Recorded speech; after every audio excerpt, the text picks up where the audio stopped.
What's good, everybody? It's your boy Elevator Chillz back again with the thrills for you. I got a scary story coming at you. This one is titled White Wolf. The White Wolf is a scary story for kids about a man who hunts wolves. It is based on a folk tale in the Telltale Lilac Bush by Ruth Ann Music called The White Wolf. A version of this tale has appeared in Scary Stories to Tell in the Dark by Alvin Schwartz. In the mountains of West Virginia, there is a little place called French Creek. Many years ago, a man by the name of Bill Williams lived there. He was tall and slim and worked as a butcher. At the time, West Virginia had a problem. The timber wolves in the area had gotten out of hand. They were killing cattle and sheep, and the farmers couldn't stop them. The state of West Virginia put a bounty on wolves. They said they would pay hunters $10 for every wolf pelt they turned in. Bill Williams thought that was pretty good money, so he gave up his job as a butcher and turned his attention to hunting wolves. As it turned out, he was very good at it. Every year, he managed to kill over 500 wolves. At a bounty of $10 per pelt, that came to about $5,000, which was a huge amount of money in those days.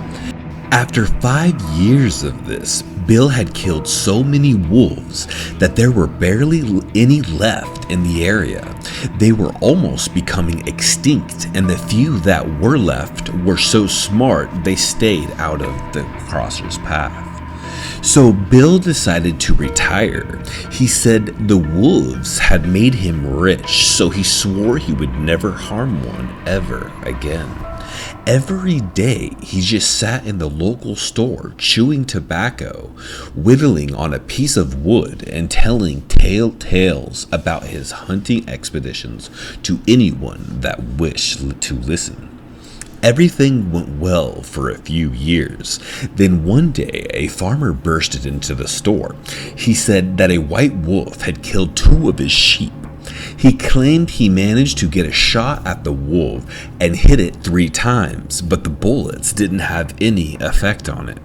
Soon, other farmers began spotting the white wolf all over the countryside, killing their livestock. They shot at it, but no matter how many times they hit the wolf, nothing seemed to stop it. The people began to beg Bill to do something about it, but he refused.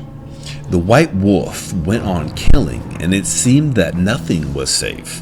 The bloody, half-eaten corpses of cows and sheep littered the countryside. Then one night, the wolf came into Bill's yard and killed his pet cow. Bill was so angry that he forgot about his promise to never harm another wolf. He swore he would get revenge, and the next morning he went out and bought a young lamb to use as bait. He took it out into the hills and tied it to a tree. Then he backed off about 50 yards and hid behind another tree. With his shotgun in his lap, he sat there and lay in wait.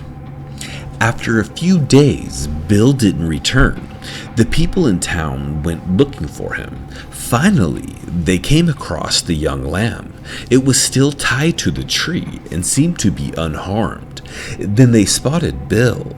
He was slumped against the other tree, but he was dead. His throat had been torn open. There were no signs of a struggle. His gun hadn't been fired, and there were no tracks in the soil around him. As for the white wolf, it was never seen ever again. But some people say that when the moon is full, you can still hear it howling.